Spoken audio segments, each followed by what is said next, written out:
Hi, welcome to the Pursuit of Truth. I've got a few things to get through. The first, I haven't seen it on Sky News at the moment. I'm sure it's on American news. I saw it on, where did I see it? I think it was Facebook. And I found the full video on YouTube, which is about another George Floyd moment, as it were, where an unarmed black man was shot in the back 7 times getting into his car. No real full details on the story that I read, or that I did see that they were suggesting that he was trying to break up a fight between 2 women. But all I saw was when he's being followed by the police into his car, they've got their weapons drawn, he goes to go inside the car, and they've got hold of his white shirt, and they shoot him in the back, and apparently the horn goes off. I guess that's where he's fallen onto the wheel. He's been rushed by helicopter.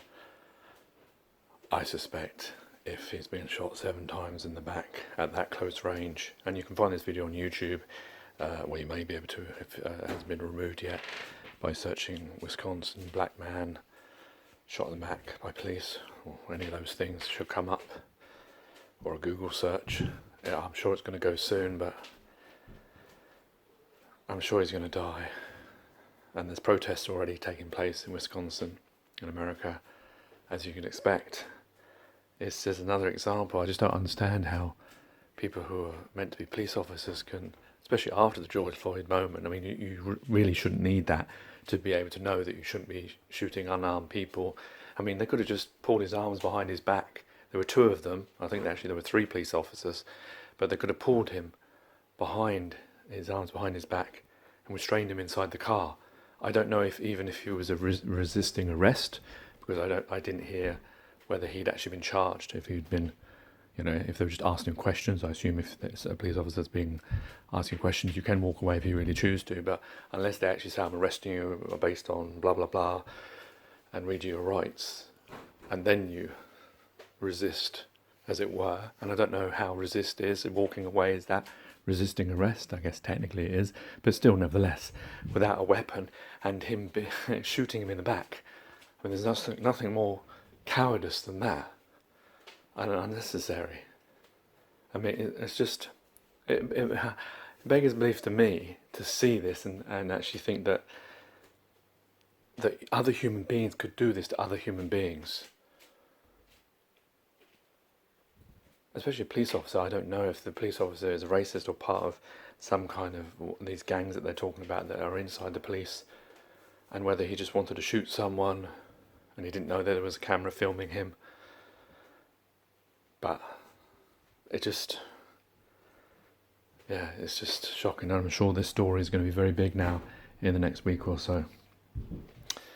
The other thing is the Russian aspect of, I can't remember his name, I do apologise, the guy who may or may not have been poisoned.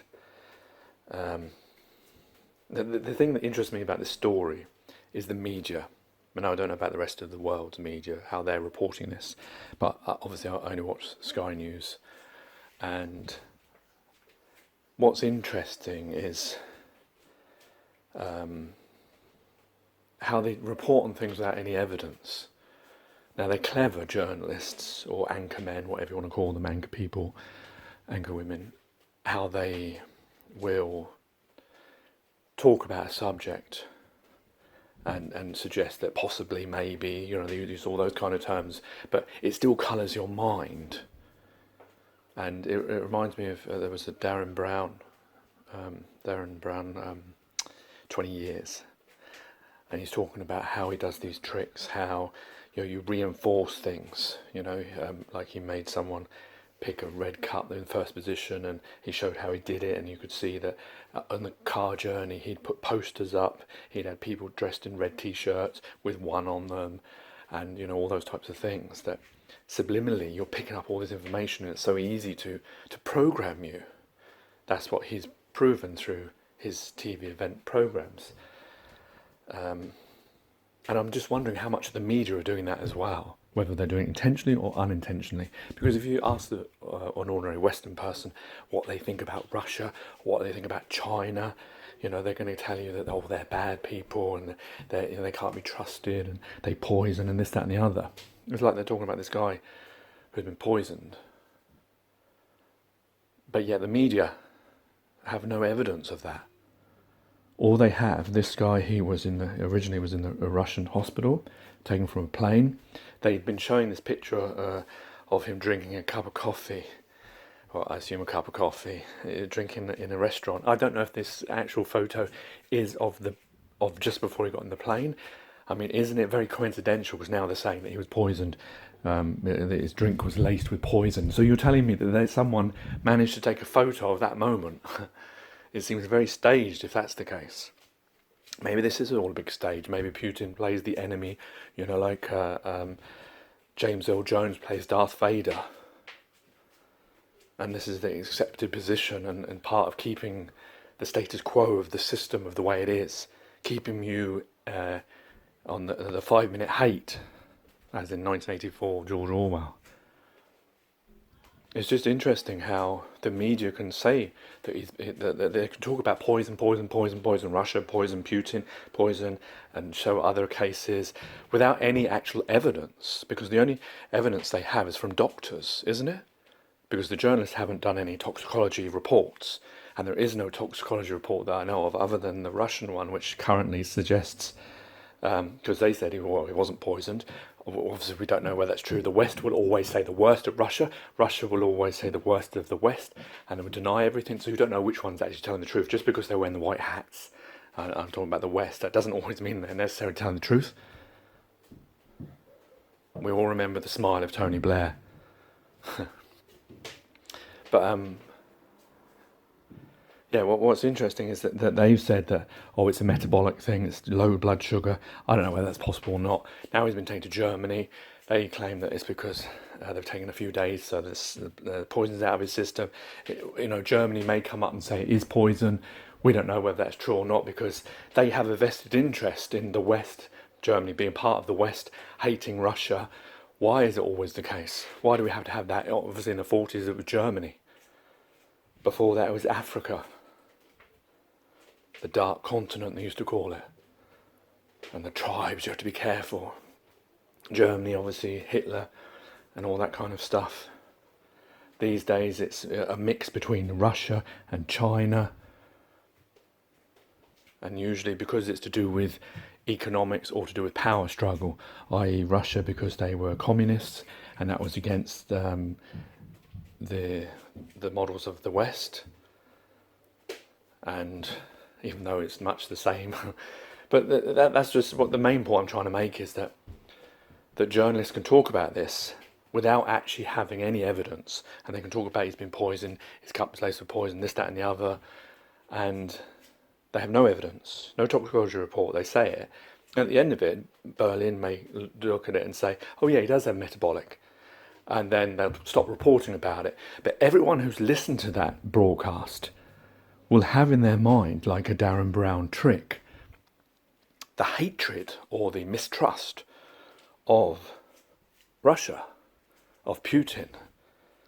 Now, I don't know whether he's a good man or a bad man, or Russia's good or bad, but what I'm trying to show you is the manipulation of us. I mean, I know most people already know that, but that's a key example of it. You can't, it's like recently I've been trying to do this isolated humanity thing, and on Star Now someone looked at my YouTube channel and said they didn't want to take part because I'm a conspiracy theorist.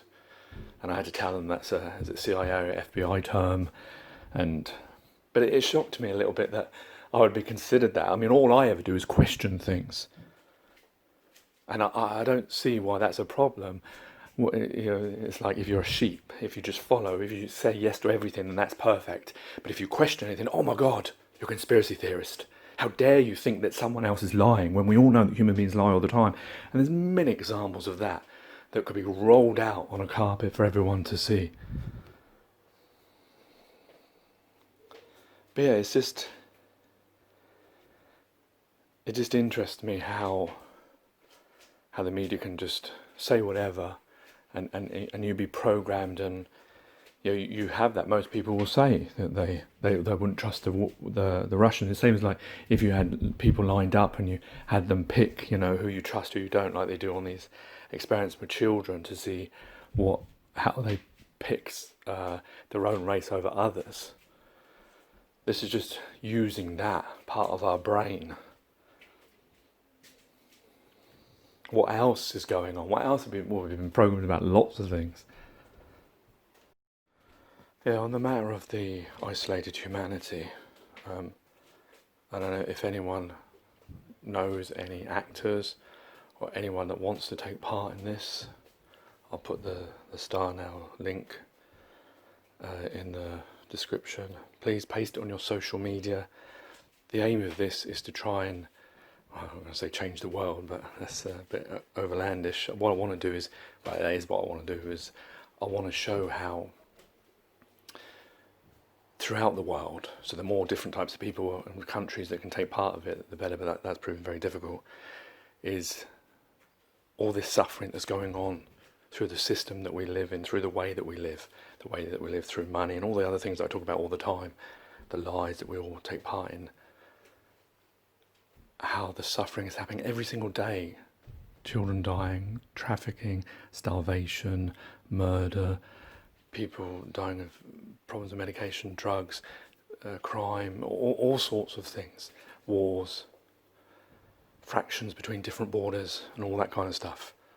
That's what I want to show, so that when someone looks at this and sees all this suffering that's going on that they don't know that's going on throughout the world, although they see it on the media and on the news, then maybe they think about, the way that we live isn't the best way to live. We need to stop living like this. We need to stop living as separate individuals, different countries, money, and etc. So if you're passionate about that, please take part or pass it on to someone else, because I'm struggling to get good content at the moment. Anyway, take care, take it easy, God bless, and peace.